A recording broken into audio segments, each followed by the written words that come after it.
जय हिंद साथियों, स्वागत है आपका self study classes with Sumit Jain YouTube channel में। तो साथियों, स्टार्ट हो चुका है आज का ये सेशन। सभी लोग एक बार वीडियो को लाइक कर देंगे, वीडियो को अपने मित्रों तक शेयर जरूर करना है साथियों, है ना। और इस सेशन में आपको जरूर जुड़ जाना है, ठीक है। स्टार्ट करते हैं आज का ये वीडियो। जिन भी साथियों ने अभी तक वीडियो को डाउन शेयर नहीं किया है अपने मित्रों तक, वो शेयर जरूर करेंगे, ठीक है। और दोस्तों, स्टार्ट करते हैं आज का ये वीडियो, ठीक है। और दोस्तों, अगर आपने ऐप डाउनलोड नहीं किया अभी तक तो ऐप डाउनलोड कर लें। ऐप आप डाउनलोड कर लेते हो तो दोस्तों आपके लिए हिंदी साहित्य का कोर्स लॉन्च किया गया है। इस कोर्स से आप जुड़ सकते हो, ठीक है। इस कोर्स में आपको दोस्तों जुड़ना है और इस कोर्स में एडमिशन भी आपको लेना है। मात्र 1100 रुपये में दोस्तों इस कोर्स में आप एडमिशन ले सकते हो, ठीक है। तो देर किस बात की, आज ही दोस्तों इस वीडियो को लाइक और शेयर जरूर कर दें और दोस्तों इस कोर्स में आप एडमिशन जरूर लें, ठीक है। ये कोर्स दोस्तों बढ़िया आपके लिए ये 1100 रुपये में मात्र 50% ऑफ में उपलब्ध है। जल्दी एडमिशन लें। आज दोस्तों हम पढ़ने वाले हैं प्रयोगवाद को, ठीक है। प्रयोगवाद को आज हम पढ़ने वाले। जितने भी साथी हैं सबसे पहले तो एक बार वीडियो को लाइक कर देंगे और ये सेशन अपना रोज निरंतर इसी तरह 9 बजे होता है, ठीक है। 9 बजे हम इस सेशन में पढ़ते हैं। इस सेशन को दोस्तों हमें बताना है कि अज्ञेय ने कुल कितने सप्तकों का प्रकाशन किया। अज्ञेय ने कुल कितने सप्तकों का प्रकाशन किया, ये आपको चयन करना है। 4 विकल्प हैं आपके सामने, 4 में से आप चयन करिए कितने सप्तकों का इन्होंने प्रकाशन किया था, वो आपको बताना है। 5, 4, 2 या फिर 3। कितने सप्तकों का इन्होंने प्रकाशन किया। प्रश्न क्रमांक 1 आपके लिए पूछा गया। एक का उत्तर आपको बताना है। सभी लोग बताइए, एक साथ वीडियो को आपको लाइक करके बताना है। एक साथ आपको बताना है कि अज्ञेय ने कितने सप्तकों का प्रकाशन किया, ये आपको चयन करना है।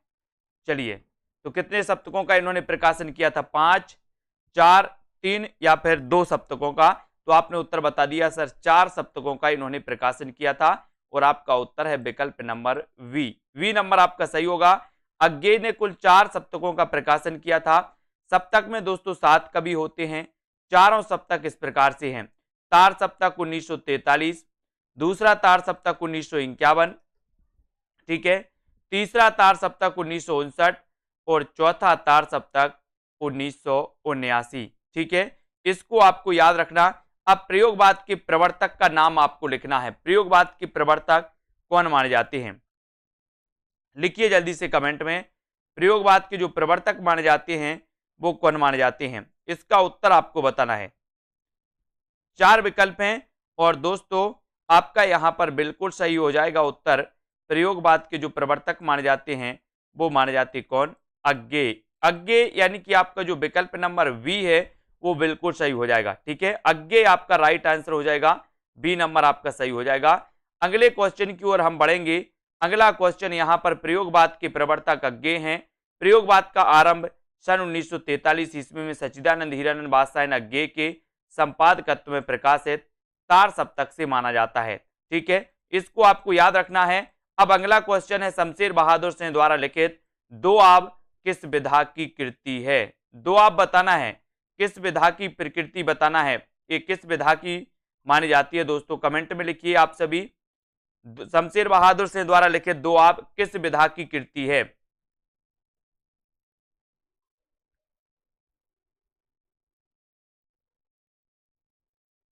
दोआब किस विधा की कृति है, और आपने बिल्कुल सही चयन किया है कि सर दोआब जो है, ये सबसे बड़ी बात तो ये है कि ये शमशेर बहादुर सिंह की कृति है। और ये किसकी है, तो ये है दोस्तों, ये क्या है, एक काव्य है। क्या है, काव्य। किस विधा की है, तो एक काव्य विधा की है।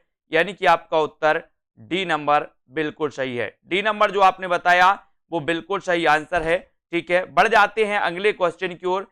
अगला जो प्रश्न आपका है दोस्तों, वो यहां पर आपको बताना है कि दोआब के बारे में अपन ने पढ़ा कि शमशेर बहादुर सिंह हैं, इन्हें क्या कहा जाता है दोस्तों, कवियों का कवि कहा जाता है। शमशेर बहादुर सिंह को कवियों का कवि, और दोआब इनकी काव्य की विधा है या इनकी एक रचना है दोस्तों, उसको आपको याद रख लेना, ठीक है।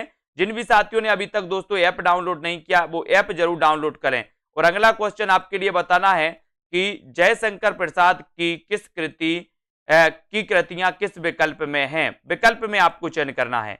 तो किस विकल्प में है जयशंकर प्रसाद की कृतियां, बताइए। नीरजा, शांत गीत, स्मृति की रेखाएं, पथ के साथी, झरना, लहर, ध्रुव सोमनी, स्कंदगुप्त, है ना। इनमें से आप चयन करिए। जयशंकर प्रसाद की कृतियां किस विकल्प में हैं? प्रश्न क्रमांक 4, किस विकल्प में है जयशंकर प्रसाद की कृतियां, ये आपको बताना है। और 4 का आपका बिल्कुल सही आंसर हो जाएगा जयशंकर प्रसाद की कृतियां किस विकल्प में है। उत्तर हो जाएगा झरना, लहर, ध्रुव सोमनी और स्कंदगुप्त। यानी कि आपका राइट आंसर क्या है? विकल्प नंबर बी नंबर आपका सही हो जाएगा। बी जिन्होंने बताया उनका आंसर बिल्कुल सही है। ठीक है, बी नंबर आपका सही है। और दोस्तों, झरना, लहर, ध्रुव सोमनी जयशंकर प्रसाद द्वारा रचित कृतियां इस प्रकार से हैं, इनको भी अपन को पढ़ना है। देखिए, झरना, लहर, ध्रुव सोमनी, स्कंदगुप्त, ठीक है, ये आपको याद रख लेना। ये मानी जाती हैं दोस्तों उर्वशी, वनमेलन, प्रेमराज, कानन कुसुम, आंसू, कामायनी, ये सभी जो रचनाएं हैं ये जयशंकर प्रसाद की हैं। ठीक है, मछली घर नामक काव्य संग्रह के संपादकत्व हैं, संपादक हैं, संपादक बताना। मछली घर के बताएंगे दोस्तों। मछली घर नामक एक काव्य संग्रह पूछा जाता है, कई बार पाया दोस्तों। इस काव्य संग्रह के जो संपादक हैं वो कौन माने जाते हैं, ये आपको बताना है। कॉमेडी गुरु। प्रश्न क्रमांक 5 में आप बताइए कि मछली घर नामक काव्य संग्रह के संपादक कौन हैं। प्रश्न क्रमांक अपना 5 है और 5 का बिल्कुल सही आंसर है।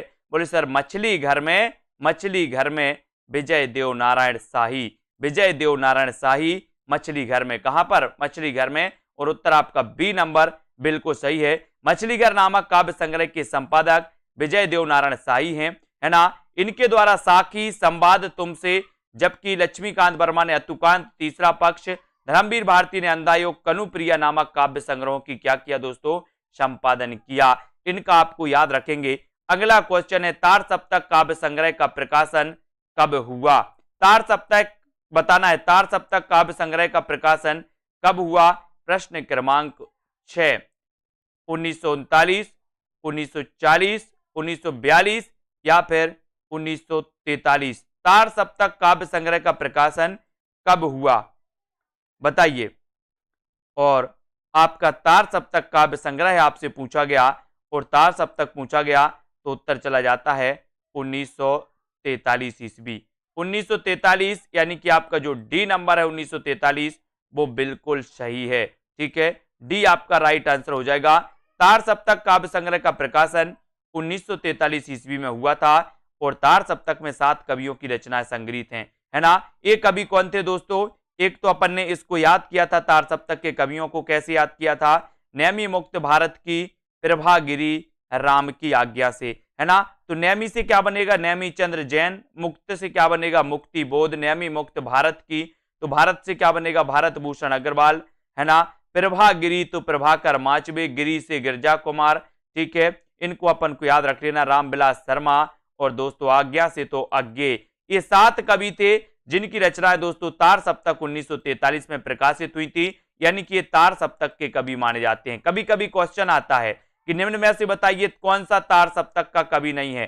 तार सप्तक की जब बात होती है दोस्तों तो इसका जो सही नाम होता है तार सप्तक का वो तार सप्तक होता है। इसे पहला तार सप्तक नहीं कहा जाता, है ना। ये भी पूछा जाता है कि कौन सा नाम सही है, तो अपन को नाम सही में जब भी पूछा जाए तो अपन को याद रख लेना कि इसका नाम तार सप्तक ही है। ठीक है, इसको याद रखेंगे।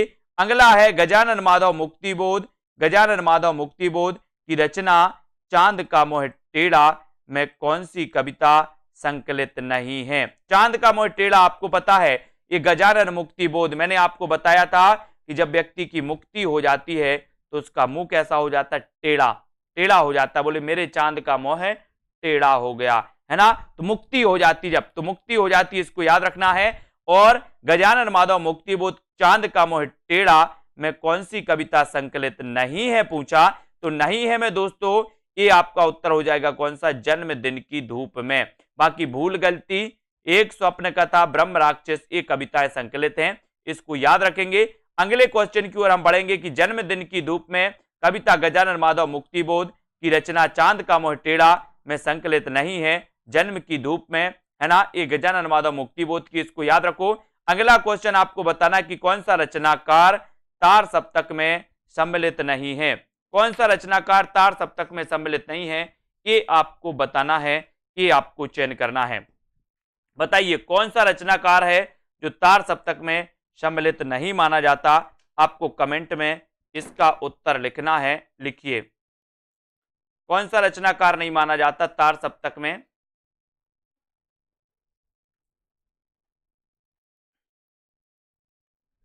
और यहां पर दोस्तों अपन ने पढ़ा था कि सर रामविलास शर्मा तो है तार सप्तक में, प्रभाकर माचबे भी तार सप्तक में है, मुक्ति बोध भी तार सप्तक में है, लेकिन कौन नहीं है, केदारनाथ अग्रवाल। केदारनाथ सिंह, ये केदारनाथ सिंह तार सप्तक में सम्मिलित नहीं है। यानी कि आपका उत्तर यहां चला जाता है विकल्प नंबर डी की तरफ, और डी नंबर आपका बिल्कुल सही हो जाता है, जो बिल्कुल सही आप लोगों ने बताया। अगले क्वेश्चन की ओर बढ़ेंगे साथियों। यहां पर आ जाते हैं, तार सप्तक की स्थापना 1943 ईस्वी में अज्ञे ने किया, है ना। और तार सप्तक में संकलित कवि रामविलास शर्मा, अज्ञे, मुक्तिबोध गिरजा कुमार माथुर, भारत भूषण अग्रवाल, प्रभाकर माचबे, नेमी चंद्र जैन, जबकि केदारनाथ से तार सप्तक के कवि ना होकर तृतीय सप्तक के कवि माने जाते हैं। अगला क्वेश्चन है, अज्ञे द्वारा संपादित 4 सप्तकों में 3 कवित्रियां भी संकलित हैं। अब आपको बताना है वो कवित्रियां कौन कौन सी संकलित हैं, आपको चयन करना है, उत्तर क्या हो जाएगा। अज्ञे द्वारा संपादित 4 सप्तकों में 3 कवित्रियां भी संकलित हैं, वो कौन कौन सी हैं। प्रश्न क्रमांक 9 का उत्तर आप बताइए। शकुंतला माथुर, कीर्ति चौधरी, सुमन पांडे, इनमें से बताना है कि दोस्तों संपादित 4 तार सप्तकों में जो कवित्रियां सम्मिलित हैं वो कौन कौन सी हैं, बताइए। और यहां पर आपका राइट आंसर है, एक तो शकुंतला माथुर हैं, हरि भवानी शकुन करे, है ना। दूसरे तार सप्तक से संबंधित हैं शकुंतला माथुर, ठीक है। कीर्ति चौधरी तीसरे तार सप्तक से हैं, जबकि सुमन राजे ये चौथे तार सप्तक से संबंधित हैं। अब एक क्वेश्चन ऐसा भी आता है कि निम्न में से बताइए कौन से दूसरे तार सप्तक से संबंधित हैं। तो शकुंतला माथुर दूसरे से, कीर्ति चौधरी तीसरे तार सप्तक से, और सुमन राजे चौथे तार सप्तक से। तो ये तीनों ही दोस्तों ऐसी कवित्रियां हैं जो तार सप्तक से सम्मिलित मानी जाती हैं, और उत्तर चला जाता है विकल्प नंबर बी, ठीक है। अब यहां पर अगला क्वेश्चन आपको बताना है कि कौन तार सप्तक में शामिल नहीं है। तार सप्तक में शामिल कौन नहीं है, ये बताइए आप लोग। अज्ञे, शमशेर, मुक्तिबोध या फिर नेमी चंद्र जैन, यानी कि 10 का आंसर, इनमें से कौन तार सप्तक में शामिल नहीं है। कौन नहीं है तार सप्तक में। तार सप्तक यानी कि दोस्तों ये वो है कि क्या है, ठीक है।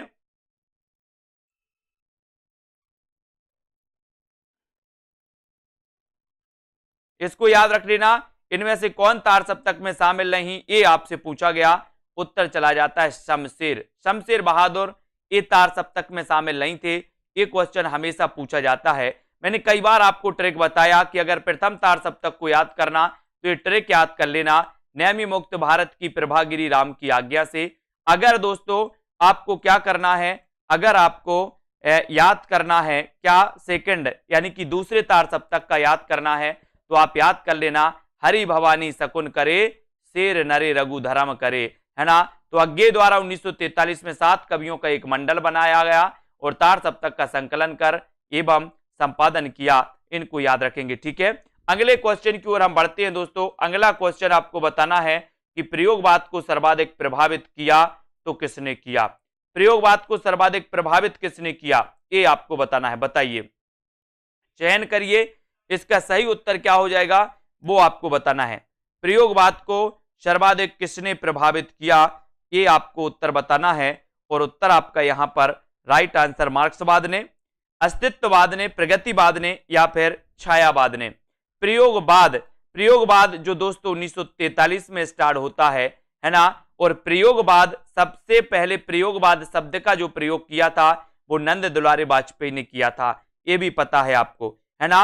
और प्रयोगवाद को सर्वाधिक प्रभावित किया तो वो किसने किया, अस्तित्ववाद ने। ये कई बार एग्जाम में पूछा गया, है ना, एग्जाम में, यानी कि बी नंबर अस्तित्ववाद आपका बिल्कुल सही है। प्रयोगवाद को सर्वाधिक प्रभावित किया है किसने, अस्तित्ववाद ने। और अस्तित्ववाद ने प्रयोगवाद को सर्वाधिक प्रभावित किया। मार्क्सवाद ने प्रभावित किया दोस्तों किसे, प्रगतिवाद को, है ना, ये आपको पता होगा। और दोस्तों अस्तित्ववाद ने प्रयोगवाद को सर्वाधिक प्रभावित किया। प्रयोगवाद ने साहित्य में पहली बार व्यक्तित्व, अस्मिता, निजी व्यक्तित्व और निजता को बहुत महत्व दिया और इसमें क्षण को महत्व देकर जीवन को भरपूर ढंग से जीने की चाह है। प्रयोगवादी कवि व्यक्तिक प्रेम की दोस्तों है ना सहज स्वीकृति पर बल देते हैं। अगला क्वेश्चन है फंतासी के बारे में या फैंटेसी के बारे में।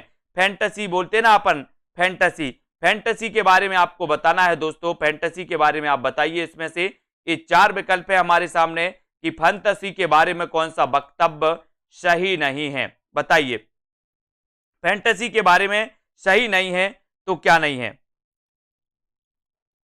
फैंटेसी का प्रयोग यथार्थ सृष्टि के निषेध के लिए होता है। फैंटेसी का प्रयोग दोस्तों अतिरंजनापूर्ण वर्णन के लिए होता है, या फिर दोस्तों फैंटेसी का प्रयोग एक समानांतर संसार के निर्माण के लिए होता है, या फिर फैंटेसी का प्रयोग सत्य निरूपण के लिए होता है। अपन बोलते ना कि सर फैंटेसी के बारे में वक्तव्य सही नहीं है पूछा तो नहीं में आपका बिल्कुल सही आंसर होगा कि फैंटेसी का प्रयोग यथार्थ सृष्टि के निषेध के लिए होता है। ये कथन आपका गलत है, यानी कि ये कैसा है, ये सही नहीं है। ये कथन सही नहीं है, यानी कि आपका जो 1 नंबर है वो बिल्कुल सही होगा। फैंटेसी का प्रयोग यथार्थ सृष्टि के निषेध के लिए होता यह वक्तव्य ये सही नहीं है, जबकि फैंटेसी के बारे में सही वक्तव्य फैंटेसी का प्रयोग सत्य निरूपण के लिए, फैंटेसी का प्रयोग समानांतर संसार के निर्माण के लिए, फैंटेसी का प्रयोग अतिरंजन पूर्ण वर्णन के लिए होता है। इसका आपको उत्तर सही लगना है। अब दोस्तों यहां पर आओ थोड़ा सा कैसे आपको उत्तर पहचानना है। इस प्रकार के जब क्वेश्चन आते हैं तो इसको एक बार देखना है, चारों विकल्प आपको देखना है कि देखो फैंटेसी का प्रयोग अतिरंजनापूर्ण वर्णन के लिए होता है, फैंटेसी का प्रयोग एक समानांतर संसार के लिए होता है ना, फैंटेसी का प्रयोग सत्य निरूपण के लिए होता है। तो आपको ये विकल्प सही लग रहा, सत्य निरूपण, समानांतर, अतिरंजनापूर्ण। जब आपको ये विकल्प 3 विकल्प लगभग सही लग रहे हैं, एक समान लग रहे हैं है ना, तो आपको चौथे विकल्प की ओर ध्यान देनी चाहिए कि दोस्तों यथार्थ सृष्टि के निषेध के लिए है ना, तो आपका उत्तर ए नंबर। इस प्रकार की अगर क्वेश्चन आए तो चारों विकल्प पर आप ध्यान देना है, चारों विकल्प पर आप ध्यान दोगे। 3 विकल्प अगर आपको एक से लग रहे हैं कि ये विकल्प लगभग एक ही बात को प्रोजेक्ट वो कर रहे हैं, फोर्स कर रहे हैं है ना, तो दोस्तों चौथा विकल्प अपन को अपने आप मिल जाता है कि ये निश्चित ही जब 3 एक समर्थन में है तो ये चौथा ही गलत होगा। ठीक है, इस प्रकार के क्वेश्चनों को इस प्रकार आपको पहचानना है। अगर ऐसे पहचानोगे तो आप कभी गलत नहीं करके आओगे है ना।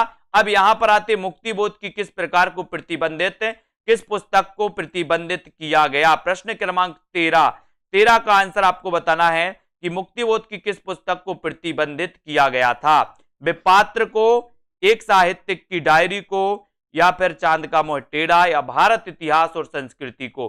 प्रश्न क्रमांक 13 मुक्तिबोध की किस पुस्तक को प्रतिबंधित किया गया था, ये बताइए और उत्तर बिल्कुल क्या सही हो जाएगा। मुक्तिबोध की किस पुस्तक को प्रतिबंधित किया गया। अपन ने पढ़ा था कि सोजे वतन, दोस्तों सोजे वतन जो कहानी थी वो किसकी थी, प्रेमचंद जी की। इसको क्या कर लिया गया था, सोजे वतन, इस रचना को जब्त कर लिया गया था। चिंगारी दोस्तों एक बेचन शर्मा उग्र की चिंगारी को जब्त कर दिया गया था है ना, उसको भी प्रतिबंधित कर दिया गया। फिर मुक्तिबोध की वो रचना कौन सी थी जो दोस्तों मध्य प्रदेश सरकार द्वारा इसे प्रतिबंधित कर दी गई थी, किसे, भारत इतिहास और संस्कृति को। भारत इतिहास और संस्कृति को प्रतिबंधित कर दिया गया था। मुक्तिबोध की पुस्तक भारत इतिहास और संस्कृति को प्रतिबंधित किया गया था।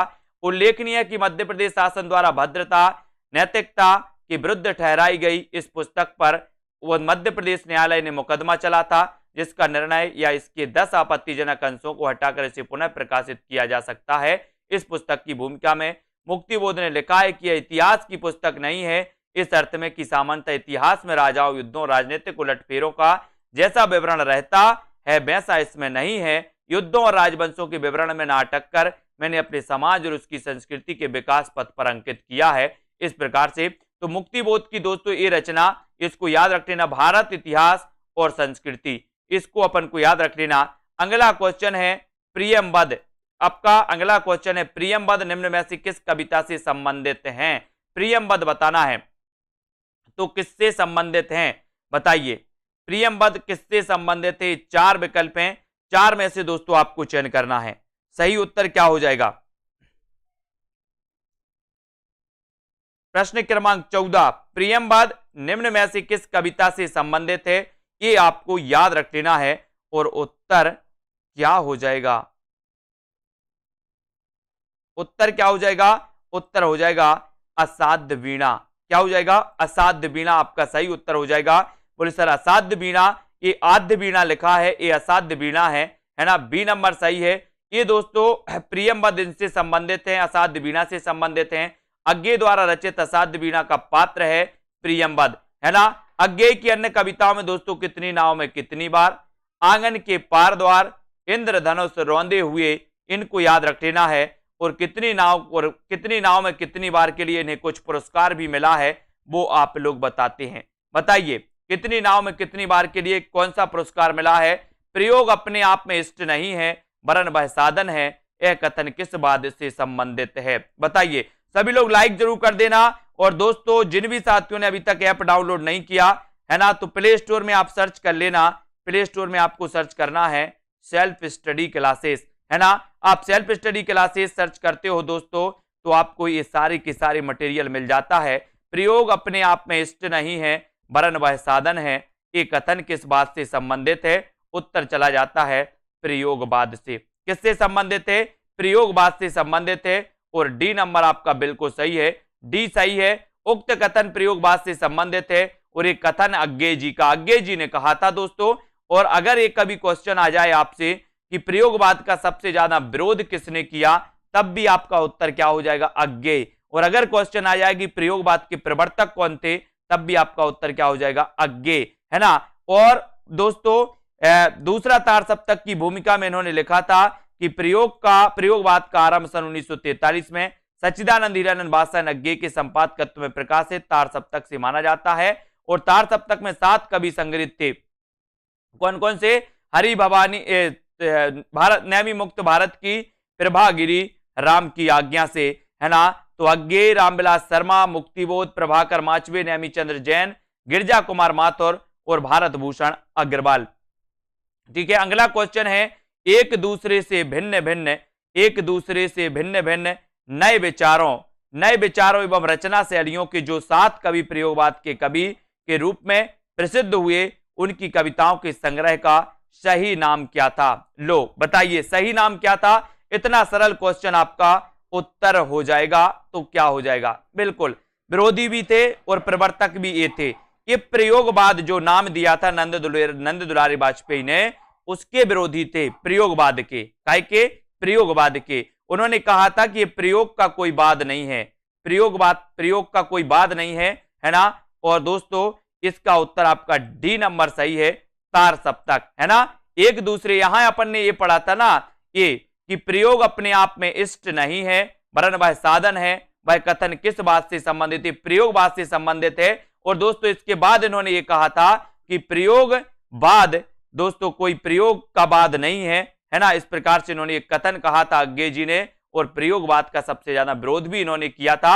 जैसे हम पढ़ते हैं कि छायावाद की कवित्री मानी जाती है। आपसे पूछा जाता है कि महादेवी वर्मा किस वाद से संबंधित हैं, किस काल से संबंधित हैं, तो आप बताते हो छायावाद से संबंधित है महादेवी वर्मा। लेकिन दूसरा क्वेश्चन अगर आपसे पूछा जाएगा कि छायावाद का सबसे ज्यादा विरोध किसने किया, तो आपका उत्तर हो जाएगा महादेवी वर्मा ने। ऐसे ही आपसे पूछा जाएगा कि प्रयोगवाद के प्रवर्तक कौन है, तो आप लगाओगे अज्ञेय। लेकिन एक क्वेश्चन आए, आपसे पूछा जाए कि प्रयोगवाद का सबसे ज्यादा विरोध किसने किया, तब भी उत्तर क्या हो जाएगा? अज्ञेय। ठीक है, इन क्वेश्चनों को आपको रखना है दोस्तों, क्योंकि ये क्वेश्चन पूछे जाते हैं।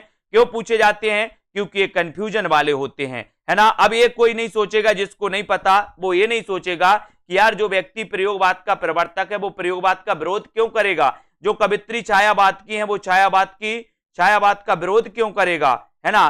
तो इस प्रकार से दोस्तों ये क्वेश्चन आते, कंफ्यूजन वाले आते हैं। ठीक है, तो प्रयोगवाद का जन्म छायावाद और किसकी रूढ़ियों की प्रतिक्रिया में हुआ था, ये आपको बताना। प्रयोगवाद का जन्म छायावाद और किसकी रूढ़ियों की प्रतिक्रिया में हुआ था, तो किसकी रूढ़ियों की प्रतिक्रिया में हुआ था? प्रतीकवादी, है ना? प्रतीकवाद, रीतिकाल, प्रगतिवाद या फिर भक्ति काल, तो आपको पता है कि प्रयोगवाद का जन्म छायावाद और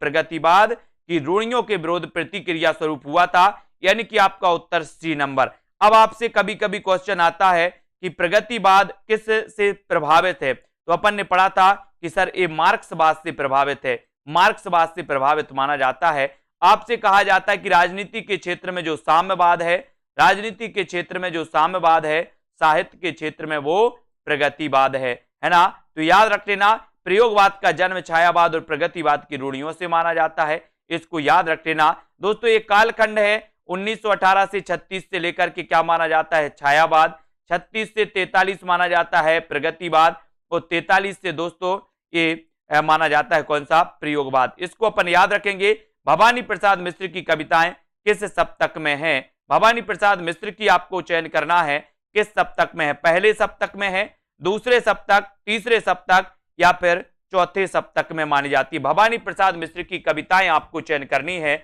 और पहले सप्तक, दूसरे, चौथे या फिर तीसरे में। कमेंट करके जल्दी से आपको लिखना है। वीडियो को एक बार लाइक जरूर कर देना है। और भवानी प्रसाद मिश्र की कविताओं की अगर बात हो रही है तो बोले सर अपन ने पढ़ा था, इनको याद करना है। तार सप्तक से एक क्वेश्चन आता है हमेशा, है ना, हमेशा आता है। इसलिए दोस्तों अपन ने पढ़ा है कि सर हरि भवानी शकुन करे, शेर नरे रघुधर्म करे, यानी कि हरि भवानी और हरि भी हैं और भवानी हैं, इसलिए दो हैं, दो भगवान हैं। तो तार सप्तक भी कौन होगा, द्वितीय होगा। हरि भवानी, तो हरि भी हैं भवानी भी हैं, मतलब दो हैं, तो द्वितीय तार सप्तक से संबंधित होंगे कौन, भवानी। तो भवानी यानी कि 2 नंबर आपका बिल्कुल सही है। भवानी प्रसाद मिश्र की कविताएं दूसरे तार सप्तक में संग्रहित हुई और दूसरा तार सप्तक प्रकाशित हुआ था दोस्तों 1951 में। इसको याद रख लेना। अब यहां पर दोस्तों अगला क्वेश्चन बताना कि कौन सी काव्य कृति गिरजा कुमार माथुर की नहीं है, कौन सी नहीं है, नाश और निर्माण, है ना, या फिर शिलापंख चमकीले, छाया मत छूना या बुनी हुई रस्सी। कौन सी काव्य कृति गिरजा कुमार माथुर की नहीं है, ये आंसर आपको चयन करना है।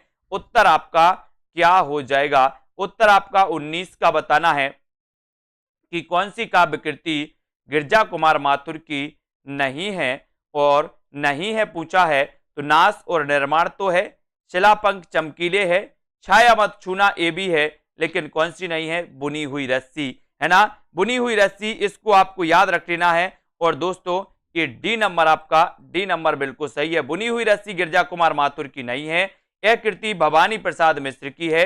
जबकि नाश और निर्माण, शिलापंख चमकीले, छाया मत छूना, है ना, साक्षी रहे वर्तमान, ये सारी की सारी रचनाएं गिरजा कुमार माथुर की हैं। अगला क्वेश्चन है धर्मवीर भारती की काव्य कृति कनु प्रिया में किसका वर्णन है। दोस्तों अपन ने कवि प्रिया एक रचना पढ़ा है। कवि प्रिया के रचनाकार कौन माने जाते हैं, बोले सर केशव दास। लेकिन कनु प्रिया के रचनाकार कौन है, तो आपको बताना है कनु प्रिया के रचनाकार हैं दोस्तों कौन, धर्मवीर भारती, है ना। तो इसको याद रखेंगे। धर्मवीर भारती की काव्य कृति कनु प्रिया में किसका वर्णन है, तो उत्तर चला था राधा के नवीन रूप, राधा के नवीन रूप का वर्णन है, यानी कि ए नंबर आपका उत्तर हो जाएगा, ए नंबर सही हो जाएगा, ये राइट आंसर हो जाएगा। धर्मवीर भारती की काव्य कृति कनु प्रिया में राधा के नवीन रूप का वर्णन है। इस काव्य में राधा और कृष्ण के प्रेम का चित्रण किया गया। धर्मवीर भारती मूलतः प्रेम के कवि हैं, इनका भी आपको याद रख लेना। और धर्मवीर भारती की जो रचनाएं पूछी जाती हैं, ठंडा लोहा, बोले धर्म की शरण में जब आते हैं तो कितना भी गर्म लोहा हो ठंडा हो जाता है। धर्म के बिना अंधा युग, है ना, धर्म कानों को प्रिय लगता है, तो कनु प्रिया। 7 गीत, बोले 7 गीत, वर्ष में 7 गीत गाते हैं हम, धर्म के 7 गीत गाते हैं, तो धर्म से याद कर लेना। बोले धर्म की शरण में लोहा कितना भी गर्म हो ठंडा हो जाता, तो धर्मवीर भारती। अंधा युग हो जाएगा अगर धर्म नहीं होगा तो, है ना, तो अंधा है युग धर्म के बिना, तो अंधा युग धर्मवीर भारती। कानों को प्रिय लगता है धर्म, तो कनु प्रिया धर्मवीर भारती, है ना। यहां पर देखो किसने 7 नए कवियों को लेकर के 1943 में तार सप्तक नामक एक काव्य संग्रह प्रकाशित किया था। तो किसने किया था ये बताना है, केदारनाथ सेन ने, अज्ञे, जगदीश गुप्त या गिरजा कुमार माथुर ने। बताइए, चयन करिए। प्रश्न क्रमांक 21 का आंसर आपको चयन करना है। किसने 7 नए कवियों को लेकर 1943 में तार सप्तक नामक एक काव्य संग्रह प्रकाशित किया था, तो वो है दोस्तों बी नंबर।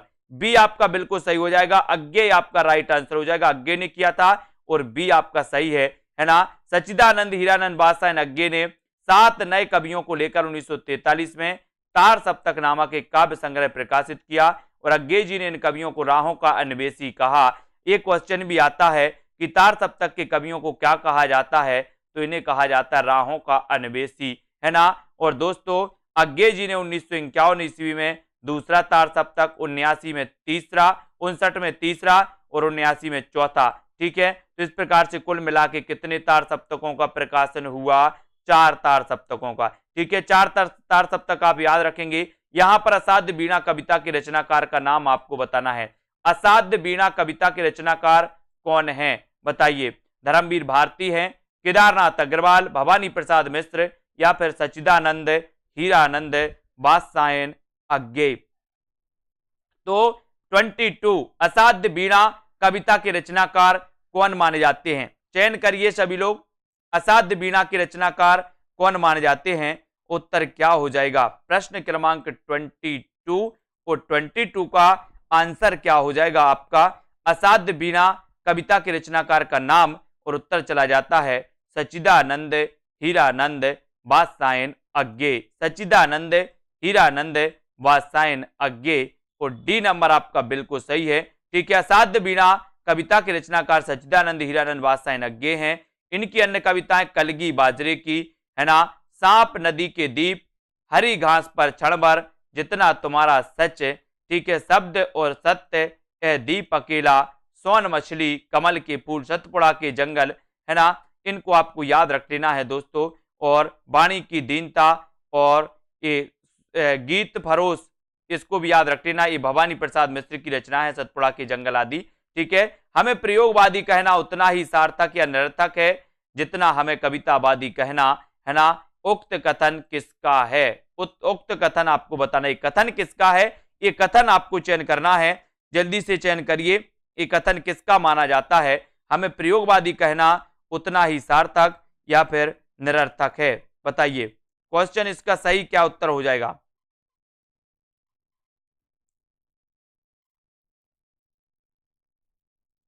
हमें प्रयोगवादी कहना उतना ही सार्थक और निरर्थक है, इस प्रश्न को आपको बताना है, और उत्तर चला जाता है सच्चिदानंद हीरानंद बादशाह अज्ञेय की तरफ, और ए नंबर आपका सही है। हमें प्रयोगवादी कहना उतना ही सार्थक या निरर्थक है, ये राइट आंसर हो जाएगा।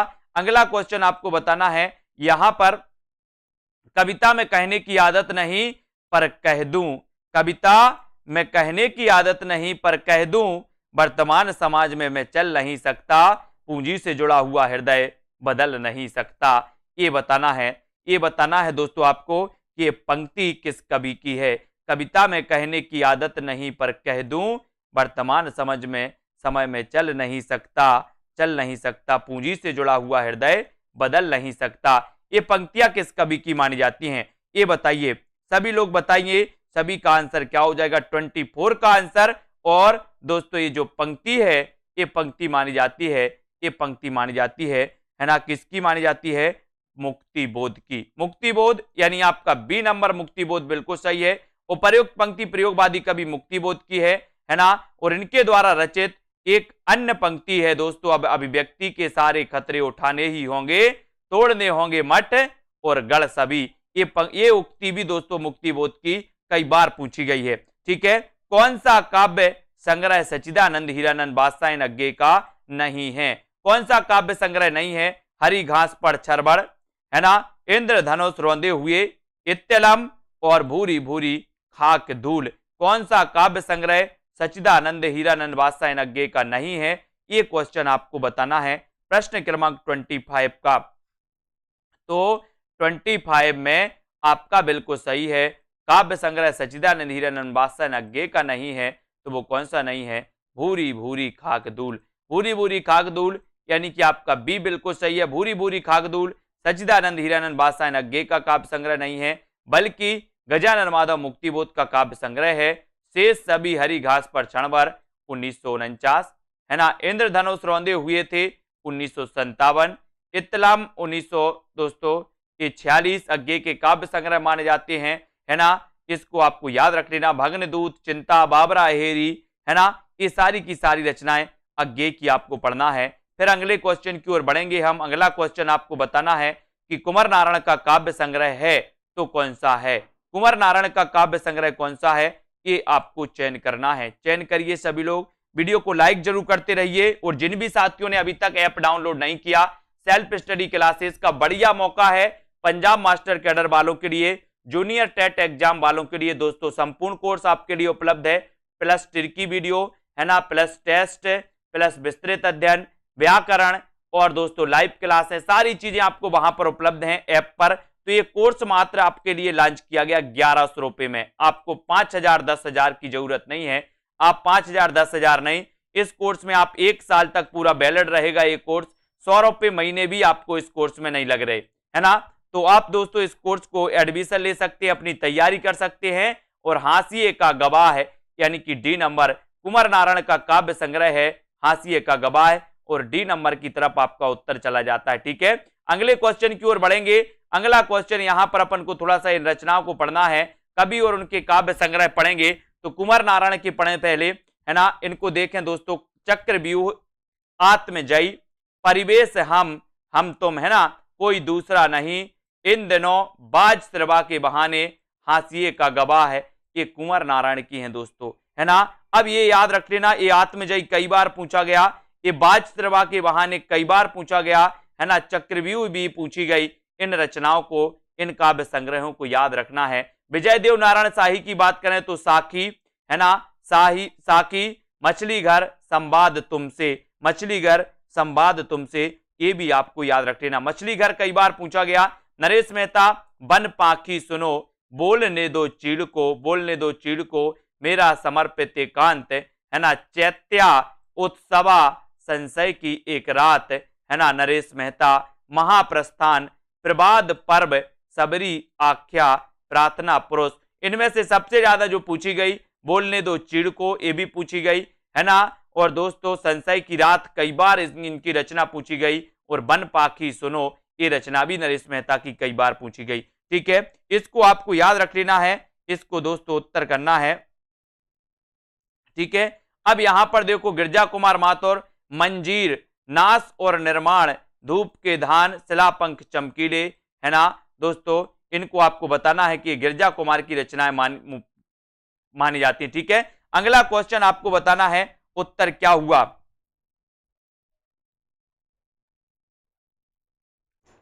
प्रश्न क्रमांक 27, और इनमें से कौन सी रचना धर्मवीर भारती की नहीं है। तो आपने पढ़ा था अंधा युग आपकी रचना है। ठीक है, ठंडा लोहा आपकी रचना है, ये भी आपको याद रख लेना है। और दोस्तों कनुप्रिया, ये भी आपकी रचना है। लेकिन हरी घास पर क्षण भर, ये रचना नहीं है। बोले सर धर्मवीर भारती की नहीं, ये तो अज्ञेय की रचना है। किसकी है, अज्ञेय की रचना है। अज्ञेय आपका ये हरी घास पर क्षण भर, ठंडा लोहा, अंधा योग, कनुप्रिया, 7 गीत वर्ष, ये सारी की सारी जो रचना है ये धर्मवीर भारती की मानी जाती है। जबकि भग्नदूत, चिंता, हरी घास पर क्षणवीर, है ना, बाबरा, हेरी, इत्तलम, इंद्रधनुष रौंदे हुए थे। ठीक है, ये सारी की सारी जो रचना है दोस्तों, आंगन के पार द्वार, ठीक है, कितनी नाव में कितनी बार, ये सभी रचनाएं, सागर मुद्रा, ठीक है, ये पूछी जाती हैं और ये अज्ञेय जी की हैं। सच्चिदानंद, है ना, हीरानंद, बादशाह, अज्ञेय। अगला क्वेश्चन आपके लिए है कि 1951 में प्रकाशित दूसरा तार सप्तक में कौन सी कवित्री शामिल थी। कौन सी कवित्री शामिल थी, अमृता भारती, कीर्ति चौधरी, शकुंतला माथुर या फिर सुमन राजे। प्रश्न क्रमांक 28,